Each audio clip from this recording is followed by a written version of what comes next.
Hola amigos de YouTube, sean bienvenidos a su canal Noticias de Hoy TV. El embajador iraní en Reino Unido sostuvo que su país podría retirarse del Tratado de No Proliferación de Armas Nucleares. Ya Irán había comenzado a recortar gradualmente el cumplimiento de sus compromisos nucleares en mayo del 2019, exactamente un año después de que Estados Unidos rompiera el Plan de Acción Integral Conjunto e impusiera sanciones unilaterales a Teherán. Sin embargo, el viceministro de Exteriores ruso dijo que la esperanza de que Washington comprenda las secuelas del Plan de Acción Integral Conjunto provocará el desmoronamiento del que incluso podría llevar a un conflicto armado abierto. Sobre el Plan de Acción Integral Conjunto había sido suscrito por el Grupo 5+1, estando los países de China, Estados Unidos, Francia, Reino Unido, Rusia, Alemania y Teherán en julio del 2015, tras años de negociaciones. Irán salió en defensa del cuarto paso que dio en el proceso de la suspensión de sus obligaciones en el marco del acuerdo nuclear. El canciller iraní, al arribar a Turquía, donde asistirá a una reunión de la Organización de Cooperación Económica, ECO, expresó que la medida fue una respuesta al incumplimiento del acuerdo por otros signatarios. Mohammad Javad Zarif manifestó, sin embargo, la disposición de Irán a dialogar. Nosotros damos los pasos necesarios para defender nuestros derechos en el marco del acuerdo nuclear en respuesta a la retirada de Estados Unidos del pacto y a la inexión de Europa, pero al mismo tiempo nunca hemos rechazado dialogar con otras partes. Actualmente mantenemos conversaciones con países que buscan salvar el acuerdo, como Francia. Desde Rusia, el vicecanciller iraní Abbas Araghchi criticó a Europa por no hacer lo suficiente después de la salida de Estados Unidos del acuerdo. En su opinión, aunque Teherán siempre ha buscado salvaguardar el pacto, lo más importante es que el trato pueda satisfacer los intereses del pueblo iraní.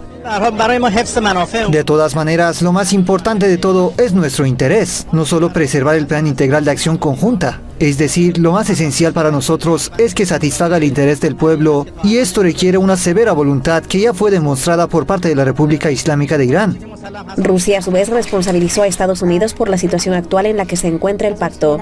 Denunció que si Estados Unidos no hubiera socavado el mismo, Irán no habría reducido sus obligaciones. Además, rechazó los intentos de Washington para demonizar al país persa. Estamos preocupados por los intentos de justificar las sanciones y las tensiones militares contra Teherán. Estados Unidos, una vez más, con sus ideas y su campaña de información, demoniza a otros estados. Eso es lo que hacen a alto nivel. Acusan a Irán de actividades terroristas. Permítanme citar que el mismo Estados Unidos es una fuente importante de terrorismo en todo el mundo. Estados Unidos abandonó en mayo de 2018 el acuerdo nuclear de manera unilateral, y pese a la oposición de la comunidad internacional, un año después y ante la inacción de Europa, Teherán comenzó a suspender parte de sus compromisos. En su último paso, inyectó gas UF6 a las centrifugadoras del complejo nuclear de Fordo. Rusia y Estados Unidos mantienen una disputa en torno a la producción de armamento, y más aún tras el abandono de Estados Unidos del Tratado de Eliminación de Misiles de Corto y Medio Alcance. En ese contexto, el ministro de Exteriores de Rusia, Sergei Lavrov, declaró que Rusia está empezando a desarrollar misiles de mediano y corto alcance, como respuesta recíproca a las acciones de Estados Unidos, con respecto a la exigencia de Washington de incluir a China en el Tratado de Reducción de Armas Estratégicas, el START 3, para poder prorrogar el acuerdo bilateral. Lavrov ha indicado que esta es percibida como una provocación, teniendo en cuenta la negativa de Pekín. En otro orden, en el Pentágono se dieron cuenta de la asimetría en las posibilidades bélicas de Moscú y de Washington, lo que vinculan al hecho de que Rusia está desarrollando tecnologías de arma hipersónica con los que no cuenta ningún otro país. Y este viernes el ministro de Relaciones Exteriores de Rusia, Sergei Lavrov, declaró que su país tomará medidas de seguridad ante la interrupción de acuerdos de la no proliferación nuclear por parte de Estados Unidos. Durante la cuarta conferencia de no proliferación nuclear, que comenzó el jueves en Moscú, el ministro Lavrov declaró que la deteriorada seguridad estratégica global es provocada por los movimientos de los países occidentales, especialmente Estados Unidos, dando lugar a una crisis sin precedentes en la situación de la no proliferación nuclear internacional y el control de armas. Se espera que Rusia inicie inicie un diálogo positivo con Washington antes de revisar un nuevo tratado y advirtió que cualquier renuncia a esos acuerdos por parte de Estados Unidos rompería definitivamente el sistema existente de no proliferación nuclear. Pese a índices de homicidio y violencia siendo los más altos en la historia de México, Andrés Manuel López Obrador rechazó la ayuda de Donald Trump, que había anunciado que es hora de ir a la guerra contra los cárteles del narcotráfico. Esto luego de que 6 niños y 3 mujeres estadounidenses fueran masacrados en México. Sin embargo, los datos han mostrado que las políticas implementadas por López Obrador contra la delincuencia y el narcotráfico no han sido efectivas, pues los homicidios van en aumento, más de 100 homicidios diarios. Frente a la negativa que va teniendo el país mexicano, Andrés Manuel López Obrador sigue insistiendo en que la guerra no es la respuesta, aclarando que los narcotraficantes no serán combatidos con las armas, porque el narco es pueblo. A continuación se darán más detalles del porqué del rechazo a la ayuda de Donald Trump. Mi primera pregunta es ¿por qué el presidente López Obrador ha dicho en público que rechaza la ayuda de Estados Unidos en el año más violento de la historia de México? Tras vestidores, ¿habrá otro discurso y de facto habría una colaboración no precisamente al nivel que Trump plantea, sino que con agencias independientes del gobierno, o sea, con agencias del gobierno, pero digamos independiente, un plan mayor como propone el presidente Trump? Le saludo. Es una excelente pregunta. La realidad es que hay una historia complicada, obviamente, entre los Estados Unidos y México, entre cooperación de seguridad. Y es en el pasado, cuando yo estaba en el gobierno, muchas veces esa cooperación sí avanzaba a nivel técnico, pero en público ellos, los políticos, tenían que reconocer que nos tenían que criticar, y ellos sabían que si se daba a la luz esa cooperación podría ser un problema político para ellos en México.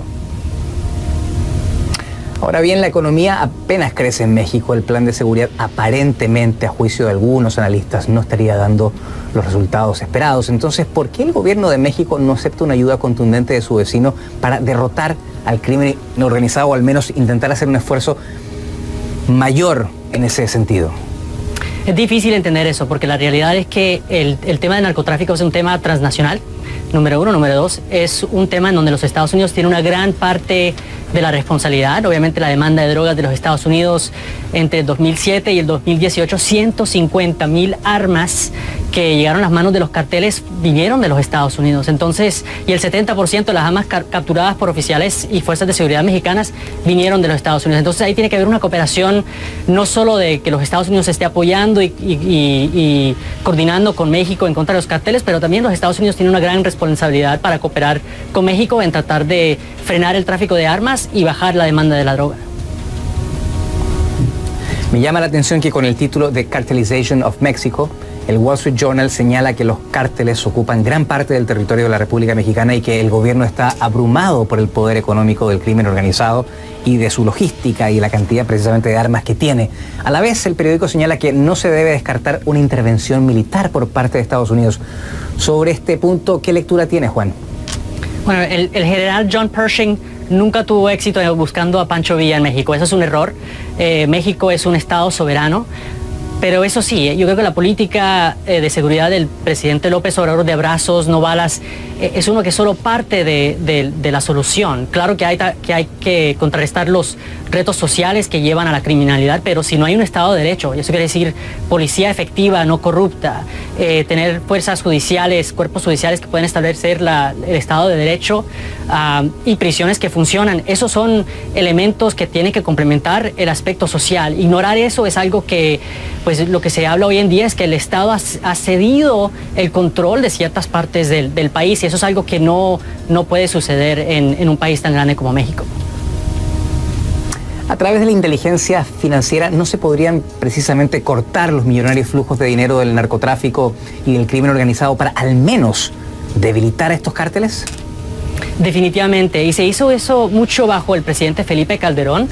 Fueron tras las cabecillas y se hizo mucho al nivel financiero. Es difícil. Hoy en día los grupos criminales, sea en México, Colombia y otras partes del mundo, se han vuelto mucho más sofisticados en esconder esa plata. Entonces el tema es uno en donde tiene que ser más holístico, exactamente lo que tú dices, que es atacar por el ángulo financiero, el ángulo de seguridad, también el ángulo social, pero también lo que tenemos que reconocer aquí es que yo diría de nuevo que los Estados Unidos tienen una responsabilidad en particular a su aliado México en apoyarlos. Centroamérica, Colombia, es una responsabilidad especial que tienen los Estados Unidos, dado también, como dice, la demanda de la droga y el tráfico de armas es parte de la culpa de los Estados Unidos. Entonces se tiene que ver como un tema holístico en donde son varios estados los que tienen que colaborar para poder ganar en contra del narcotráfico.